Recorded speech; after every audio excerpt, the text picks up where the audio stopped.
네, 오건영 부부장의 경제를 보는 눈, 경제를 정말 잘 보고 싶습니다. 잘 보고 싶은데 이제 워낙 뭐 공부도 부족하고 하니까 어떤 상황이 생겼을 때, 어떤 뉴스가 이제 나에게 주어졌을 때 어떻게 판단하는지가 이게 저희 기준이 없으니까 좀 어렵잖아요. 아, 그렇죠. 네. 그래서 예전에 저도 세미나 다니고 이 자리에 나왔을 때도 말씀을 드렸는데 투자는 이게 언어 같은 거거든요. 그러니까 머릿속으로 단어 생각하고 문법 생각하고 이래가지고 말을 하려면 말이 안 나가잖아요. 그냥 툭 치면 나와야 되는 것처럼 이제 그런 경제 언어를 익히는 그런 과정이라고 보시면 될 것 같습니다. 알겠습니다. 자, 우리 오건영 부부장과 함께 경제를 보는 눈을 좀 높이신 그런 기회가 되셨으면 좋겠고요.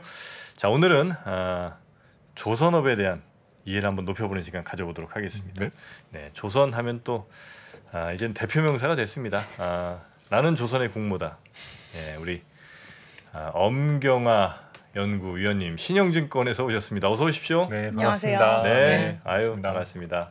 조선 최근 분위기가 나쁘지 않습니다. 네, 어닝 시즌 이후에 오히려 저희가 지금까지 항상 어닝 시즌 끝나고 나면 죄인처럼 와서 사과하고 그랬었는데 이번 어닝 시즌은 좀 분위기가 다르네요. 이제는 뭐 태조 이방원 이야기도 나오고 있고요. 믿을 건 조선밖에 없다. 뭐 이런 이야기들이 시장에서 실제로 이렇게 딱 막 하락하는 시장에서도 막 하락하는 날에도 조선은 그래도 좀 잘 버텼던 그런 기억이 좀 며칠 더 있었던 것 같습니다. 네, 사실 시장 대비로 하면 작년 11월부터 시장이 안 좋을 때 오히려 조선업종은 시장 대비 아웃퍼폼을 지금까지 했던 거라고 보시면 될 것 같고요.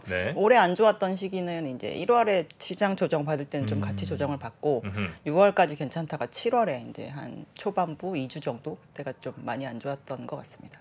연구님이 말씀하셨던 것처럼 이게 막 주가야 뭐 등락이 여러 이유에 따라서 있을 수 있잖아요. 근데 경기가 좋을 때도 의외로 또 실적에 안 따라오던 게 최근에 조선업종이었었는데 이번 2분기 실적 시즌이 어떻게 끝났는지에 대해서 전체적으로 들어볼 수 있는 좋은 기회인 것 같아요. 좋습니다. 오늘 그러면 조선 이야기를 해보겠습니다. 조선 지금 여러분 조선의 계모가 뭡니까 지금? 조선의 국모라고 몇 번 말씀드립니까? 뭐 시장에 따라서 뭐 유모, 계모, 뭐 그런가요? 유모도 갑니까? 유모, 뭐 페라가모, 뭐 여러 가지. 페라가모까지. 자, 오늘 조선 얘기를 해봐야 되는데 그럼 조선의 지금 현재 조선업 상황 현황부터 좀 한번 짚어주고 넘어가실까요? 네. 현황을 어닝 시즌이 제일 이슈였으니까요. 어닝을 보여드리도록 하겠습니다. 이번에 왜 이렇게 갑자기 주목을 하게 됐는지 6페이지를 좀 보여주시면 될 것 같고요. 저희가 상반기부터 좀 얘기도 많이 했었지만 이번에 만약에 시장이 돌아서게 된다면 제가 펴야 되나요?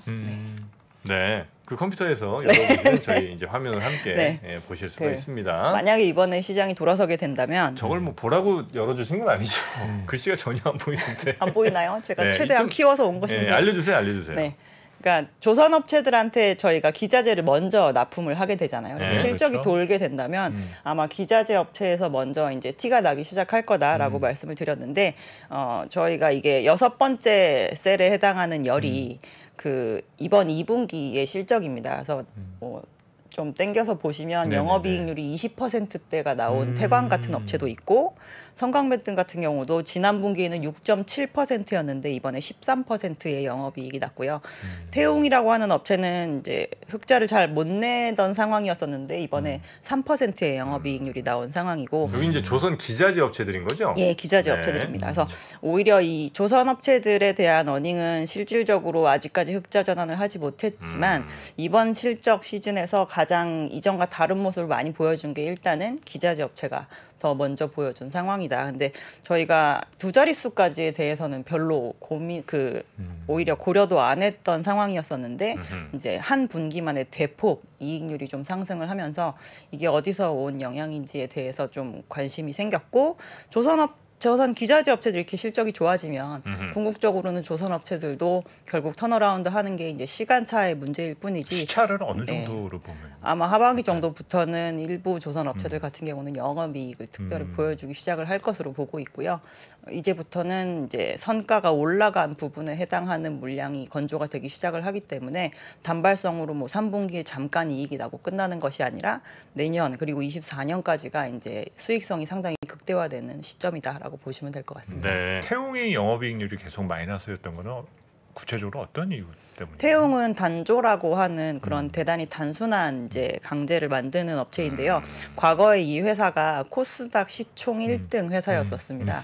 근데 단조는 진입 장벽이 좀 낮아요. 그래서 저희가 철로 만드는 제품이긴 한데 진입 장벽이 낮아서 과거에 이 단조를 하는 업체만으로도 상장된 업체가 상당히 많았었는데 이제 폐지가 된다거나 다른 회사에 인수가 된다거나 이런 식으로 해서 많이 없어지긴 했습니다. 네. 근데 이제 너무 많은 회사들이 이 단조를 하겠다고 뛰어들었었기 때문에 그 가동률이 거의 바닥에서 헤어나오질 못한 상황이었었고 이제 조선이 안 좋을 때 좀 다른 쪽으로 전환을 하자라고 해서 풍력에 들어가는 부품을 단조를 많이 생산을 했었는데요. 이제 이런 것들이 장기적으로 계속 안 좋게 되면서 이제 제대로 된 매출을 달성을 못하는 상황이 되니까 고정비가 이제 커버가 안 되는 거죠. 그래서 저희가 중간중간 공장을 가봐도 공장이 상당히 한가하게 돌아가고 있는 모습을 보인다거나 막 이런 모습이었는데 최근에 보시면 이제 1,000억대 매출이 잘 안 나오다가 이번 분기 같은 경우는 1,261억이나 매출이 발생을 하면서 네. 이제 고정비가 커버가 되고 아마도 이제 조선 업체들한테 납품하는 제품의 가격들도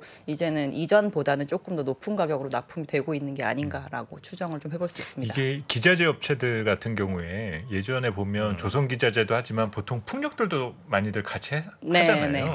그럼 이번에 이 두 가지 수혜를 다 같이 보는 건가요? 아니면은 조선 쪽의 비중이 확실히 뭔가 더 좋아져가지고 실적이 좋아지는 그런 변화가 나타나는 건가요? 실질적으로 풍력 부품을 하고 있는 업체들 중에서 우리나라는 사실 아직까지 풍력 터빈이 그렇게 본격적으로 막 양산이 되거나 이런 기업은 없는 상태잖아요. 그래서 네. 해외에 있는 풍력 업체들한테 납품을 다이렉트로 하고 있는 업체가 있다라고 한다면 이제 그 부분에 양쪽에서 수혜가 있을 수 있고요.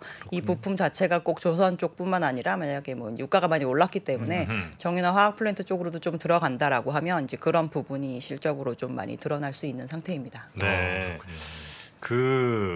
저희가 방금 보셨던 그 자료 포함해서 이제 오늘 소개해드릴 자료는 저희 자료실 3프로TV 앱 자료실에 업로드를 해놨으니까 그거 다운받으셔서 같이 화면 보시면서 뭐 컴퓨터랑 같이 활용하셔도 나쁘지 않겠습니다. 네. 자, 일단 조선 기자재들의 네. 이익 실적도 굉장히 지금 좋아진 그런 상황이고요. 그래서 태광이 실적이 나오는 날 모든 기자재 업체들의 그 주가가 다 이렇게 장중에 들고 일어나면서 얘마저도 예. 이렇다면 다른 이런 마진을 도대체 얼마 만에 보는 것이냐라고 하면서 좀 반응을 하기 그랬군요. 시작을 했고 이제 저희가 완성 조선 업체들도 이번 실적 발표를 하면서 네. 저희 다음 분기에는 조금 더 좋은 실적이 나올 수 있을 것 같습니다라는 이제 가이드를 조금씩 제시를 하기 시작을 해서 그렇군요. 이제 전체적으로 업종에 좀 긍정적인 영향을 준 상태다라고 보시면 될 것 같습니다. 뭐 조선 업체들 실적은 저희가 7페이지에 넣어놓기도 했지만 그냥 단순히 색깔만 보셨을 때 빨간색이면 적자라고 생각을 하시면 네네. 되는데요. 여전히 2분기까지 흑자 전환한 완성 조선 업체는 없구나라는 거를 확인하실 수 있지만 네네. 지난 분기 대비해서 그래도 적자폭을 줄인 그랬구나. 것이 많이 그래도 영향을 좀 주고 있다라고 보시면 될 것 같습니다. 지난 분기들에 비해서는 확실히 좀 적자 폭은 줄어들고 있는 건 맞는 거죠? 예, 그리고 작년 연간으로 보시면 네. 사실 작년은 뭐 계속 적자를 기록을 한다거나 그러니까요. 이제 분기별로 조금씩 나아지는 모습도 보여지지 않는 정도 수준이었고 특히나 작년 2분기가 저희가 재료 가격이 너무 많이 올라서 조금 손실을 떨겠습니다라고 하면서 일괄적으로 손실을 떨었던 시기인데 두 번째 열에 보시면 모두 다 빨간색이었던 걸 확인을 하실 수가 있고 네. 요번에 1분기 실적 발표를 할 때 작년에 재료 가격이 오르고 끝날 줄 알았는데 요번에도 조금 재료 가격이 더 올랐네요라고 하면서 저희가 충당금을 쌓는다는 이제 업체들이 많이 생겼었는데 1분기에 충분히 떨어낸 업체들은 2분기에는 적자를 확실히 줄인 상태고 뭐 삼성중공업처럼 1분기에는 조금밖에 떨지 못했는데 이제 2분기에 완전히 실현을 해버린 그런 상황이고요.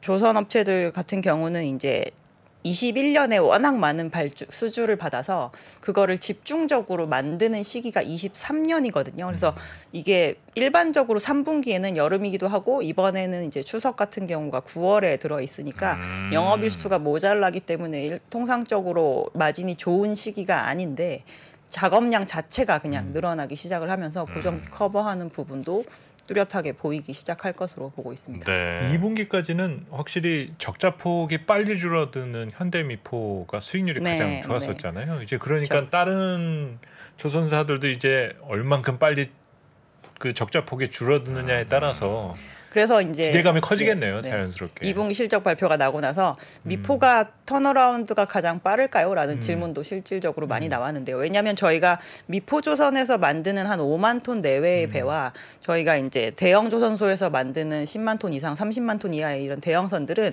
건조 기간에 큰 차이가 있습니다. 미포 같은 경우는 한 5개월 정도 내외로 배 한 척을 지어내는 상태고 대형 조선 업체들 같은 경우는 한 10개월 전후로 이제 배 하나를 만들기 때문에 저희가 이제 빨리빨리 지어서 내보내면 제품 가격이 많이 상승을 그렇겠네요. 했다면 예. 그게 빨리 드러나지 않을까요? 라는 질문이 실제로 나왔었는데요.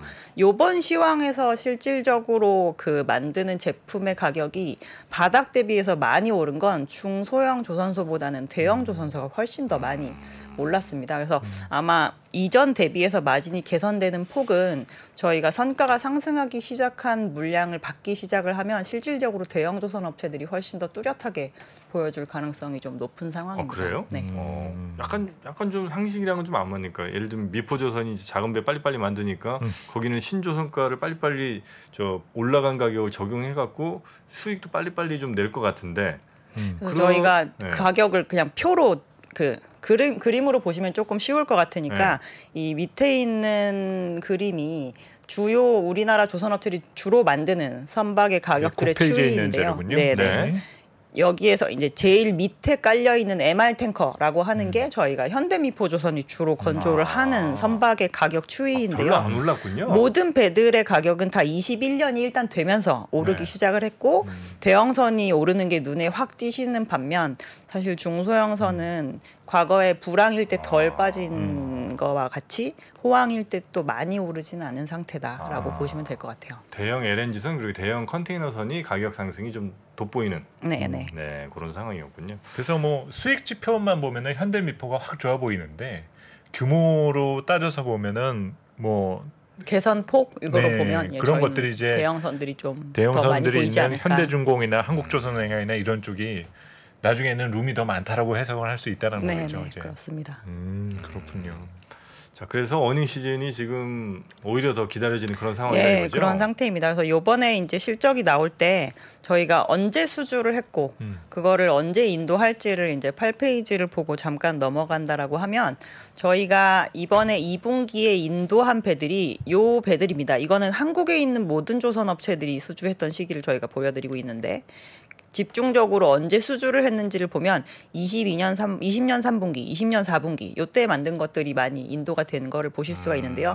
이제 뒤로 갈수록 22년 하반기에 인도할 선박들은 20년 4분기, 21년 1분기에 수주한 거. 네. 그리고 23년에 상반기에 인도할 것들은 이제 21년에 수주한 거. 요런 것들이 이제 섞여 들어가니까 저희가 아무래도 믹스 자체가 단가가 네. 좀 올라가는 거를 뚜렷하게 보여줄 수 있을 것이고 일단 인도량 자체가 22년 대비해서 23년, 4년으로 넘어가면 레벨이 좀 올라가는 거를 요 총수로도 확인을 하실 수가 있을 겁니다. 그래서 저희가 단순히 뭐 8조 정도의 외형을 가지고 있는 회사가 똑같은 그 단가로 만든다고 하더라도 10조 정도를 만들 수 있을 만큼 많이 건조를 하게 되면 고정비를 커버하는 효과 자체가 커지기 때문에 마진 개선에 대한 가시성이 상당히 뭐 좋아지고 있다라는 것이고요. 그리고 조선 업체들은 수주를 할 때 달러로 수주를 합니다. 근데 요즘에 이제 환이 워낙 높은 상황인데 네네네. 요즘에 만들고 있는 선박들을 수주할 당시의 환이 얼마였냐면 한 1,150원 정도 수준이었었는데요. 그 수주를 할 때 달러로 수주를 해서 그때 당시에 이제 해지를 해야 되는 부분을 일부 해지를 하고 실제로 만들 때 시장의 환율이 얼마냐에 따라서 이익률 자체도 올라올 수 있습니다. 근데 지금 계획했던 환율 대비해서 시장 환율이 워낙 높은 상황이기 때문에 아마 그 부분에서도 이익률 자체가 3분기부터 많이 올라가는 네. 모습을 확인하실 수 있을 겁니다. 하나 궁금한 부분이 이게 지금 횡축이 수주식이고 종축이 인도식이잖아요. 네네. 그러면은 인도가 내년 2분기서부터 이렇게 크게 늘지 않습니까? 네네. 그럼 이제 도크가 비니까 수주 이슈도 그때가 제일 많아진다는 얘기인가요? 인도를 해버리고 네. 나면은 비니까요. 근데 이제 이거는 그때 만들고 그 다음 타임 거를 또 이렇게 만들어서 들어가고 하잖아요. 저희가 이미 25년 상반기 정도까지 인도할 배들이 다 수주가 되어 있는 상태입니다. 인도돼도 계속 차 있는 거군요. 네, 계속 들어가고. 그래서 보통 도크 하나가 한 연에 10회전 정도 하거든요. 그래서 일단 하나가 들어가서 만들어지고 거기 도크에서 나오면 그 다음 배 바로 들어가고. 그래서 이 스케줄이 이제 늘어지지 않고 착착착착 공정이 진행이 되면 저희가 이제 공정 차질에서 오는 손실 이런 것도 피할 수가 있게 되죠. 족쇄지감을 느끼네요, 진짜. 도크 비어 있다는 얘기를 들었던 게 얼마 전이었었던 것 같은데 이제는 그게 불과 작년 상반기였었고요. 작년 상반기에 이제 우리나라뿐만 아니라 전 세계 모든 조선업체들이 수주 잔고가 저희가 1년 반치도 가지고 있지 않습니다. 라고 얘기를 했었습니다. 그래서 작년 상반기 기준이면은 이제 23년 하반기 물량도 잘하면 어떻게 도크를 하나씩 빼서 드릴 수 있다고 할 수 있을 정도로 되게 비어 있는 상태였는데 작년에 거의 그 전해 대비해서 2배 정도의 발주가 나오면서 순식간에 이제 도크가 차게 된 거죠. 네. 그러면 이제 이 조선들은 혹시 대략적인 그 뭐 이익률 이게 어느 정도 되는지 좀 알 수 있습니까? 가격 올라가니까 당연히 좀 높아지긴 할 것 같은데. 그래서 저희가 너무 오랜 세월 동안 안 좋은 이익을 봐가지고 이제 이렇게 수주해서 좋아지는 건 알겠는데 조선업체가 그 막 30년 만에 호황이라고 했던 2007년에도 좋은 실적 내는 걸 본 적이 없다라고 하는 게 이제 과거를 기억하시는 분들의 이야기신데요. 저희가 11페이지에 넣어놓은 그림이 연간 기준 영업 마진의 그 흐름을 보여드린 그림입니다. 그래서 여기에서 과거에 가장 높았던 시기를 보면 요때 2010년이 가장 높았잖아요. 그래도 아무도 20%를 찍지 못했던 거를 확인을 하실 수가 있는데 이때가 이제 가장 성과가 좋고 발주량이 활발했던 2007년에 수주한 물량을 전격적으로 인도를 하기 시작했던 시점이라고 볼 수 있는데 저희가 생각을 해보면 2009년 이럴 때도 글로벌 유가가 막 폭락을 하고 그 막 BDI도 막 폭락을 하고 막 이랬던 경기 침체에 대한 우려가 되게 많이 그 얘기가 됐던 시기고 리만 사태로 인해서 다 제일 많이 어떻게 보면 도산을 했던 업체들 중에 하나가 이제 해운 업체였었잖아요. 그래서 그때와 지금이 다른 게 좀 뭐냐를 살펴보면 그때는 저희가 조선 업체들이 100척을 만들 수 있는 인력과 사이즈와 막 이런 걸 다 가지고 준비를 하고 있었는데 만들려고 하는 시점에 계약 상대방이 망해서 실제로 그 계약이 캔슬됐던 사례가 비일비재하게 발생을 했었습니다. 그래서 그때 저희가 막 기억을 하는 게 조선업에 종사하고 있는 인력이 막 20만 명이다라고 얘기했었는데 실제로 그 비용을 계속 쓰고 있는 상태였지만 저희가 원칙적으로 그때 정말로 풀캐파를 다 돌렸는지를 생각을 해보면 비용은 풀캐파를 돌릴 수 있는 만큼을 쥐고 있고 매출이 차질에 의해서 발생하지 못한 부분이 많이 있었지 않나라고 보면 되는 건데 글로벌 조선업계가 그 사이에 한 40% 정도 조정을 받았습니다. 이제 지금 전 세계적으로 옛날에는 5,300만 톤 정도의 배를 만들 수 있었다라고 한다면 지금 한 3,500만 톤 정도의 배를 만들 수가 있거든요. 그래서 다 망한 거예요?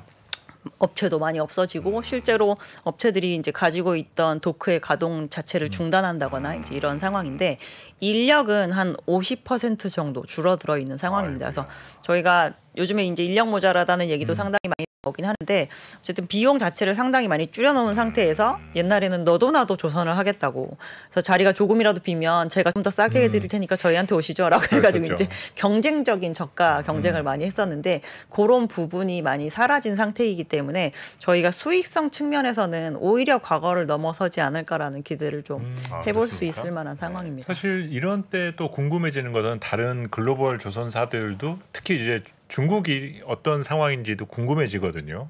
뭐 지난 몇 년 사이 격차도 많이 따라 잡혔을 것도 같고 우리가 좋으면 또 중국도 만만치 않게 최근에 수주 상황이라든지 이런 것이 똑같이 좋을 거잖아요. 그래서 올해 들어서 한국이 13페이지를 좀 봐주시면 그냥 글로벌의 상황을 보면 회색 막대기를 봐보세요. 그러면 작년 왜 상반기에 이렇게 고점을 찍고 좀 이렇게 내려오고 있는 상황이지 않습니까? 근데 저희가 이제 오른쪽에 한국만 따로 이렇게 떼어서 연두색으로 막대기를 그려놨는데 한국 같은 경우는 올해 전체적으로 수주 점유율 자체가 거의 50% 이상까지 치고 올라가면서 약간 리바운드하는 모습을 보여주고 있는 상황입니다. 그래서 단순히 저희가 수주 산업이니까 수주 플로우가 좀 이렇게 꺼지는 모습이면 시장 자체가 좀 피크를 찍고 내려오고 있는 상황이라고 볼 수 있지 않겠어라는 거는 좌측에 있는 그림을 보면 그렇다라고 저희가 생각을 할 수가 있는 상태인데 이 조선 업체들이 지금 그리고 선박 시장에 있는 모든 시장 참여자들이 가장 고민하는 것 중에 하나가 내년에 시작이 되는 탄소 저감에 대한 부분을 저희가 많이 신경을 쓰고 있잖아요. 그래서 그게 작년에 한국 야드를 찾아오기 시작한 선주들은 저희 LNG 추진선 만들어주세요. 막 이런 식으로 해서 이제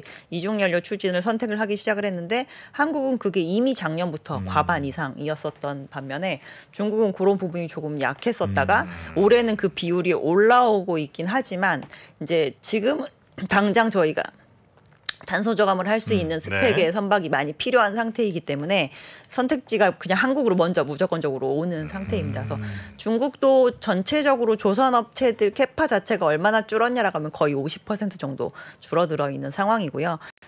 수주를 캐파 대비해서 우리나라보다는 지금은 덜 받고 있는 상황이기 때문에 아마 수주 잔고 부분은 조금 더 적지 않을까 싶은데요. 잔고 흐름을 좀 보면 저희가 10페이지에 넣어놓은 게 이제 그래서 잔고를 어느 정도 들고 있느냐 이거든요. 그래서 수주 잔고. 네.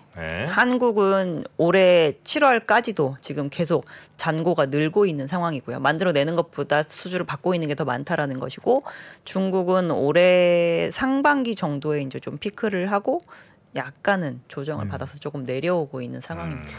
중국은 그 락다운이나 뭐 이런 영향이 조선 쪽에도 영향을 주나요?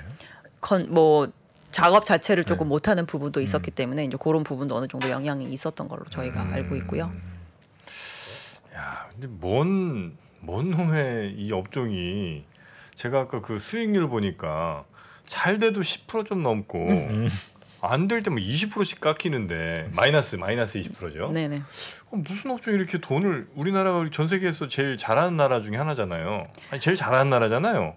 과거에 너무 잘해서 문제였던 것 같아요. 저희가 아니 너무 잘하는 게 왜 문제가 될 수가 기억을 하는 게 막 5년에 한 번씩 조선업체들 매출이 막 2배로 뛰었었는데 그게 그렇죠. 이제 단순히 수주를 하는 선가가 2배가 되어서가 아니라 저희가 만들 수 있는 그 능력치를 되게 늘리면서 수주를 했습니다. 그래서 몸 사이즈를 많이 늘려놨는데 시장이 갑자기 발주량 자체가 되게 많이 줄어드니까 되게 급한 거죠. 그래서 그렇기 때문에 저희가 저가 수주가 촉발이 되는 거거든요. 그래서 요즘에도 이제 걱정을 하시는 게 어쨌든 글로벌 수주는 작년 상반기에 고점을 찍고 이렇게 내려오는 상태면 뭐 조선 캐파가 어쨌든 고정적으로 되어 있는 상태에서 그러면 발주량이 좀 주니까 다시 저가로 수주를 하려는 움직임이 있을 수 있지 않을까요? 라는 걱정도 하시고 이제 저희가 작년부터 선박 가격이 이렇게 열심히 오르는 것 중에 하나가 너무 재료가 비싸가지고 배 이걸로 만들어가지고 도저히 이걸 못 내겠다라고 해서 올렸는데 요즘에 이제 재료 가격이 좀 하향 안정화되고 있잖아요. 그래서 재료 가격 빠지면 성과도 이제 또 급격하게 하락을 하면 어떡하죠라는 걱정들을 많이 하시는 것 같은데 그런 의미에서는 잔고를 많이 쌓아놓고 저희가 이제 하락할 수 있는 여지를 안 주는 방법이 있는데 뭐 그 부분이 지금은 시장에서 통하고 있는 부분인 것 같습니다. 네, 뭐 그런 거야 당연히 이제 예방책이 있겠습니다. 예를 들어 이제 했는데 야 지금 해보니까 가격을 너무 좀 비싸게 한 것 같다. 계약한 거를 좀 물르자 뭐 이럴 수도 있어요. 없죠. 그건 안 되죠. 네. 네, 알겠습니다. 계약금 준 거를 떼이시면 됩니다. 하지만 계약금 뭐 그래도 꽤 많이 줄 거 아니에요, 그죠? 10% 정도는 10% 정도. 적어도 주기 뭐 때문에. 한 척당 뭐 워낙 이제 가격이 크니까 이것도 그렇죠. 막 1,000억 막 이렇게 되니까요. 뭐 조선소 입장에서는 나쁘지도 않겠네요, 그죠? 그래서 그렇게 이제 만약에 취소가 되면 계약금을 몰취를 하고 그 스페이스를 다른 주체한테 팔 수 있거든요. 오히려 프리미엄 붙여서 그러면 이제 일회성 이익이 오히려 생길 생기기도 수도 하죠. 있고. 과거에 그런 사례도 실제로 있기도 했습니다. 네. 자, 그래서 뭐 조선업 관련해서는 지금까지 우리 위원님께 듣기는 나쁜 상황이 하나도 없습니다. 정말요? 없잖아요 지금. 뭐 이렇게 수주도 잘 돼, 가격도 올라, 우리 원재료가 좀 떨어진 하향 안정세야.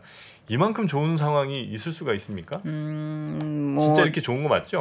예, 좋은 상황인데요. 걱정을 하시는 부분이 있으신 것 같아요. 네. 저희가 15페이지를 보시면 이제 이 녹색 선이 선박의 가격이고요. 회색 선이 운임 지표입니다. 종합 운임이에요. 이거는 뭐 어떠한 특정한 운임이 아니라 컨테이너, 벌커, 탱커의 운임이 다 섞여 있는 건데요.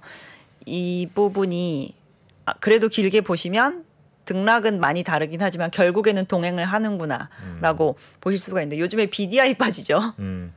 SCFI 빠지고 있죠. 라고 하니까 운임 빠지면 그러면 성과가 지켜질까? 이거에 대한 고민은 조금 하실 수 있을 만한 상태일 것 같아요. 근데 이 인덱스가 제가 종합 운임이라고 말씀을 드렸잖아요. 네. 근데 지금 이제 그 지금까지 대장주 역할을 했던 그 두 개의 운임이 요즘에 빠지고 있는 거는 사실입니다. 근데 바닥에서 계속 지지부진하게 이렇게 깔려있던 운임 중에 하나가 탱커 운임이거든요. 네. 그래서 탱커가 이제 유류가 막 많이 거래돼서 120불까지 올랐던 게 아니라 저희가 공급을 엄청 제한하면서 그걸로 인해서 가격이 오르게 되니까 실질적으로 거래하는 입장에서는 거래량이 그렇게 좋은 상황이 아니었었잖아요. 그럼 탱커 선사들은 할 일이 없는 거거든요. 네네.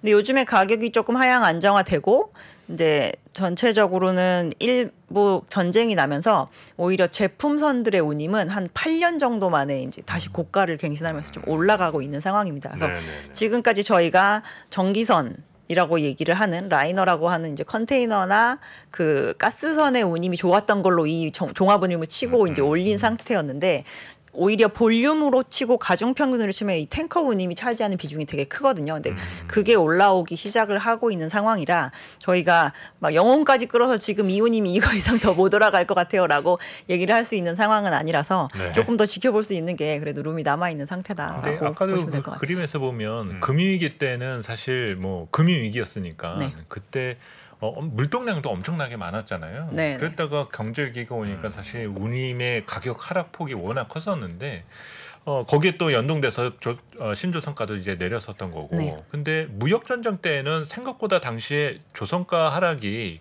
운임 내려가는 거와 비교하면 별로 반응이 없었거든요. 그랬나요? 네, 그래서 뭐 사실 그런 내용을 보게 되면 오히려 성과가 지금 보시면 성과가 2011년 정도부터 네. 2020년까지는 그냥 계속 바닥에 있어가지고 네, 네, 네. 저희가 더 내려가면 여기서 도대체 이 값으로 배를 지으라는 거냐 말라는 거냐 그걸 좀 그렇게 고민해야 결국은 되는 수요자들이 판단을 어떻게 하느냐가 중요할 것 같아요. 그래서 저희가 환경적으로 이제 그렇고. 전방이 불안하면 네네. 저희가 조선을 투자를 할 때 좀 불안감이 있을 텐데 저희가 이제 해운도 같이 보고 있으니까 제가 금융위기 때는 그 기억이 나거든요. 그때에 원래 물동량이 어지간해서는 줄진 않습니다. 그러니까 좀 경기가 안 좋다라고 하면 성장률이 둔하는데도 어지간해서 역성장을 하지 그렇죠. 않는데 네. 그때 시장에서 살살살 역성장을 시작을 했는데 너무 자본시장이 이제 취해 있어가지고 그거를 무시하면서 가다가 배도 많이 나오고 선박금융시장이 이제 깨지기 시작하면서 시장이 와장창 무너졌었던 그렇죠. 건데요. 요즘에는 전방 쪽에서 물동량이 모자란다거나 막 이러한 것으로 인해서 운임이 하락하는 부분은 사실 없고 어떻게 보면은 전방이 수요가 탄탄한 부분이 있기 때문에 저희가 해운사들이 이 운송을 하기 위한 운송 기제에 대해서 투자를 하는 부분을 갑자기 이렇게 줄일 만한 환경은 아니지 않나라고 좀 생각을 해볼 수 있는 상황이에요. 유럽 선주들은 어때요 요새 동향이? 유럽의 물동량은 네. 작년이랑 좀 비슷합니다. 성장률이 거의 없는 상황이고요. 저희가 좀 걱정되는 것 중에 하나는 일반 소비재에 해당하는 부분은 겨울이 되면 구매력이 조금 떨어질 수도 있지 않을까라는 생각을 조금 해보고 있는 상황이고 미주 지역 같은 경우는 사실 수입 물동량 성장률이 대단히 좋습니다. 그래서 롱비치가 이번 2분기에 저희가 개항을 한 이후에 가장 많은 물동량을 처리를 했다라고 발표를 한 바가 있고요.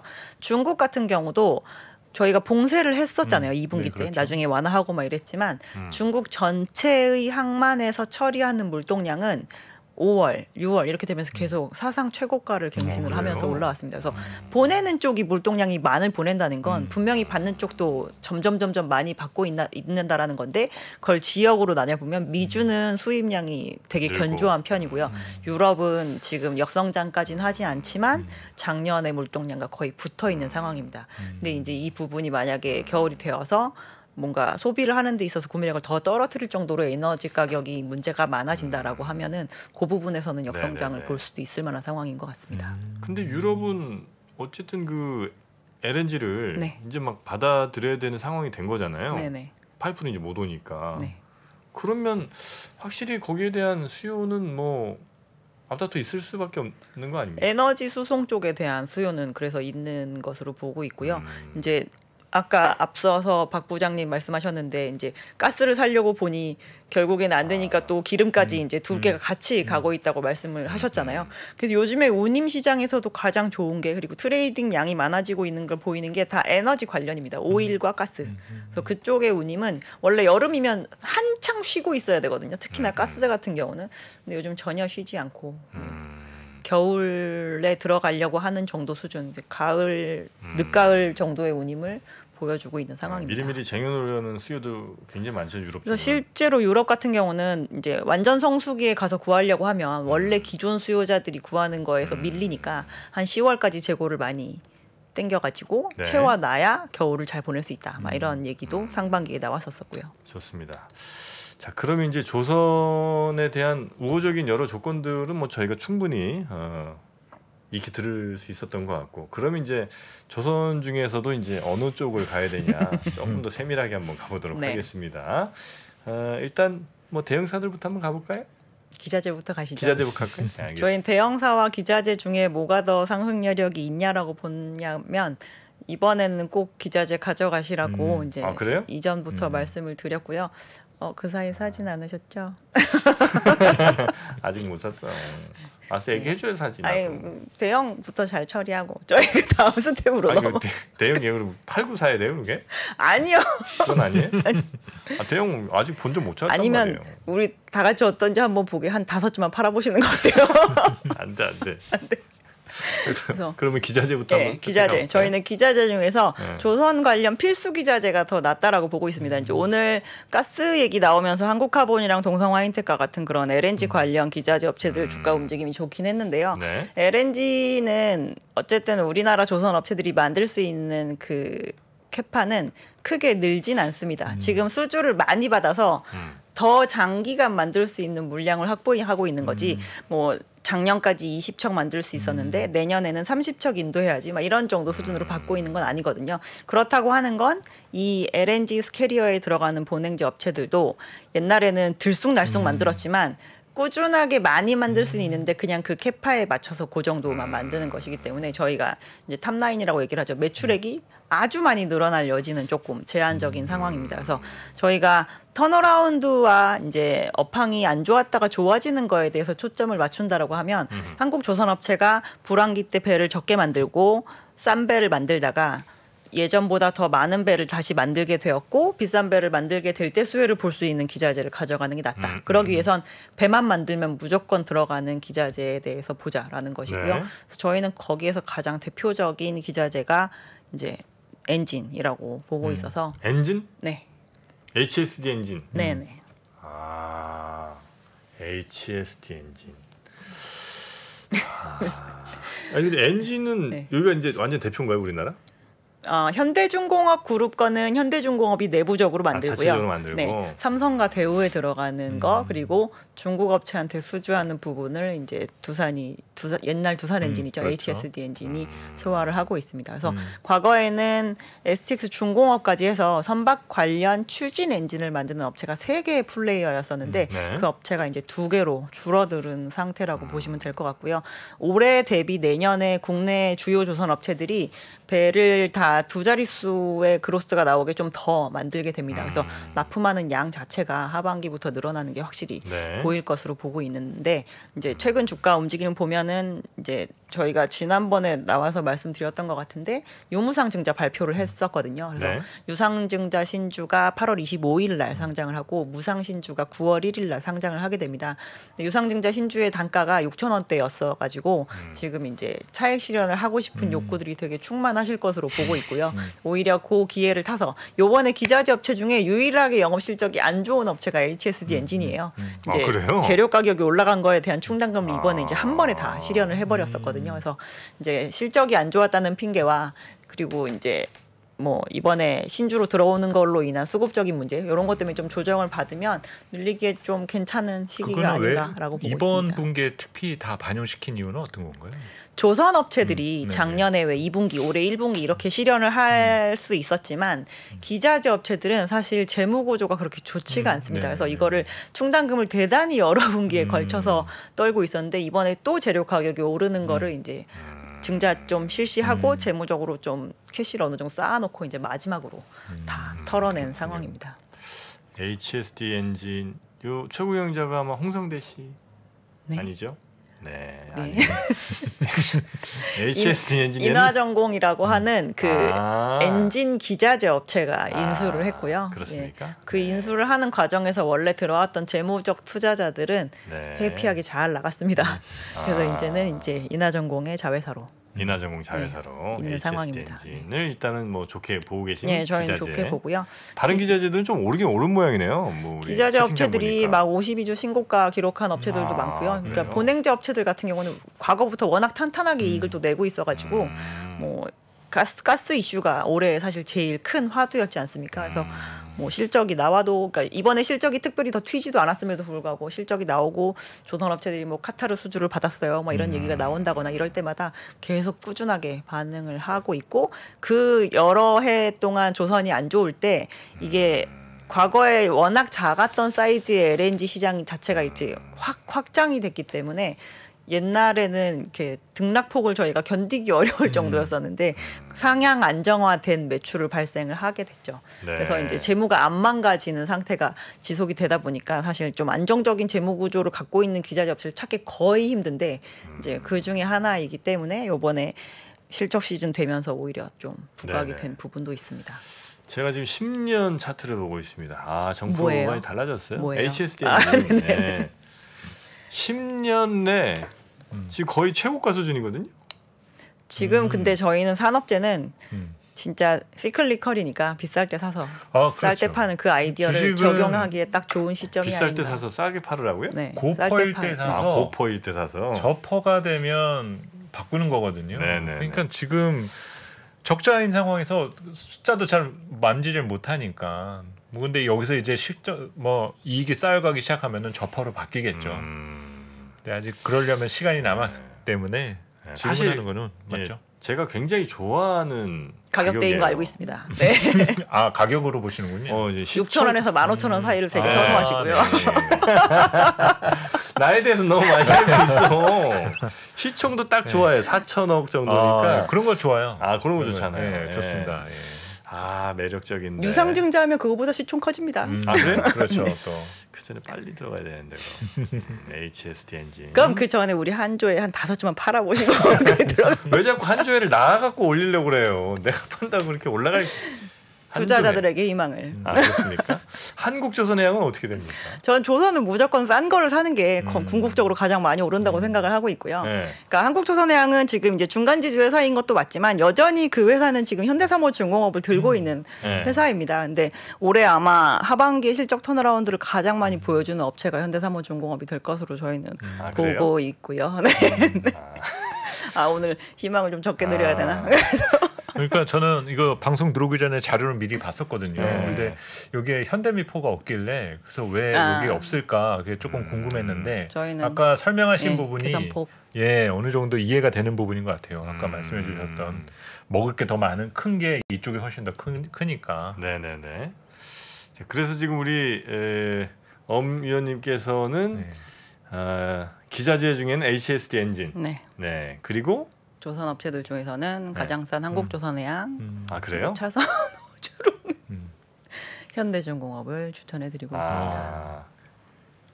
현대중공업하고 한국조선해양이 좀 역시 저렴한 편이군요 지금. 그리고 리스크가 확실히 적어요. 러시아 노출도도 없고 드릴십 재고도 없고 해서 저희가 단순히 이제 수주한 거를 많이 만들어서 실적이 좋아질 때 제일 확실하게 보여줄 수 있을 만한 회사입니다. 아직까지는 좀 주가가 무거운 편이거든요.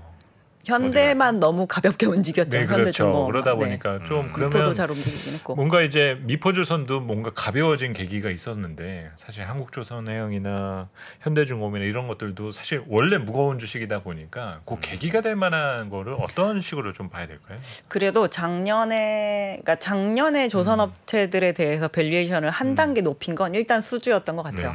저희가 그 이전까지는 막 7년 8년씩 적자가 나니까 0.8배 순자산 가치 기준으로 0.8배만 되면 다들 경기를 하면서 나오시고 이랬거든요. 근데 이제 그게 은행주도 아니고 현대중공업이 상장을 하면서 갑자기 상장을 하면서 1점 몇 배가 돼버리니까 다른 업체들의 밸류에이션도 같이 끄집어 올리기도 했습니다. 근데 그 시기에 이제 다른 업체들이 같이 적자를 내면서 본인의 순자산 가치를 깎아서 비싸진 것도 좀 있기도 하지만 근데 이제 더 이상 1배 이상으로 올라와 있으면 무조건 비중을 줄이시거나 이러진 않으시기 시작을 하더라고요. 그래서 지금은 저희가 과거에 그럼 좋아질 때 어디까지 좋아질 수 있는데 라고들 물어보시거든요. 이제 밸류에이션이 지금은 제일 허들입니다. 저희가 뭘로 설명을 해도 내가 이 섹터에 그만큼의 밸류에이션을 주는 게 맞느냐라는 얘기를 이제 하면서 부딪히는데 저희는 수익성에 대해서 기대하고 있으신 수준이 이제 얼마인지 모르지만 분명히 그거보다 이상을 보시게 될 겁니다라고 말씀을 드리면서 수익성 얘기를 드리는 거고 과거에 실질적으로 흑자 전환을 했을 때 지금의 회계 기준과 비슷하게 비교를 해보면 그래도 상단은 2, 3배였다라고 말씀을 드리는 거고요. 그때보다 더 평균 섹터 그 영업 수익률이 좋아진다라고 하면 저희가 굳이 그때보다 낮은 밸류에이션을 줘야 되는 게 과연 맞을까요?라고 이제 말씀을 드리는 거죠. 아 그렇습니까? 그래도 저희 모두에게 희망을 5주만 좀 바라보시는 거 어떠시죠? 아 그렇게 원하시면 알겠습니다. 제가 내일 장 열리고 5주 한번 슬쩍 시장에 내놔보겠습니다.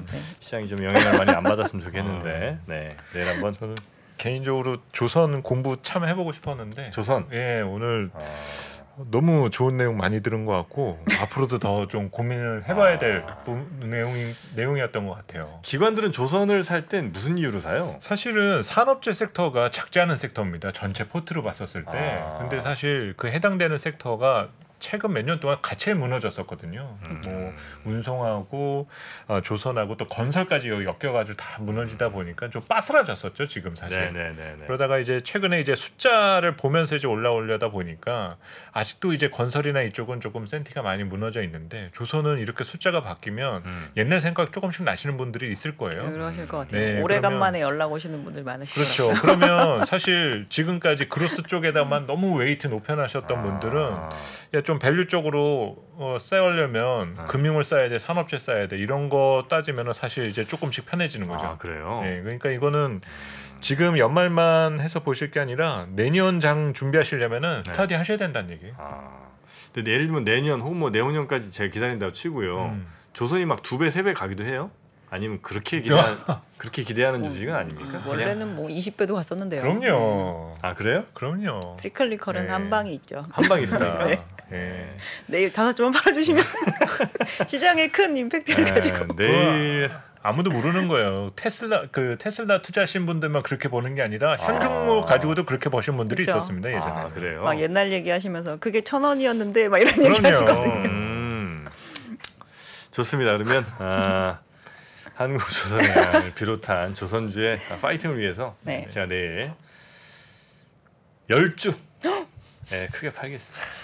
10주 팔 테니까 만약에 내일 안 가면 드디어 내일 한번 시장 움직임 한번 보면서 저도 한번 잘 파악을 해보도록 하겠습니다. 조선 아직 충분히 괜찮을 만한 상황이라고 우리 엄경화 위원은 판단하시는 것 같습니다. 자 오늘 우리 엄경화 위원과는 이 정도에서 마무리하고요. 엄 위원님 오늘 고생 많으셨고 한 달 뒤에 다시 초대해보겠습니다. 저 정기 출연인가요? 네, 그때 돼서 과연 제가 이렇게 웃는 모습으로 맞이할지 아니면 의자를 빼버릴지는 저는 그때 가서 결론 내겠습니다. 오늘 고생 많으셨습니다. 네, 감사합니다. 고맙습니다. 매크로가 특히 올해 같은 경우가 매크로가 시장을 뒤흔들고 있어요. 올해 상반기 보시면 기업들이 잘 못했다는 얘기 안 나오죠. 드디어 3프로TV에서 오건영 부부장의 경제 강의가 출시됐습니다. 주가가 떨어지면 이유가 뭘까요? 보통 뭐라고 나와요? 인플레이션 때문에 떨어졌다 나와요. 그죠? 금리 인상 우려 때문에 떨어졌다는 얘기 들어보셨어요? 경기 침체 우려 때문에 떨어졌다는 얘기 들어보셨어요? 이게 뭐죠? 다 매크로예요. 매크로가 시장을 뒤흔들 때가 있어요. 시절이 태평하면 저 같은 사람들이 하는 얘기는 들을 필요가 없어요. 편안하잖아요. 그러면 그때는요, 바텀업 보세요. 포인트예요. 근데 시절이 하수상하잖아요. 시절이. 그럼 뭘 보셔야 되죠? 매크로 쪽에서 나오는 아이디어에 조금 더 주목해서 보실 필요가 있다라는 점, 요거 좀 기억을 해주시면 좋을 것 같습니다. 3프로TV 경제대학 오건영의 경제를 보는 눈 신규 출시 기념 8월 31일까지 얼리버드 특가로 만나보시죠. 지금 바로 영상 아래 댓글을 확인하십시오.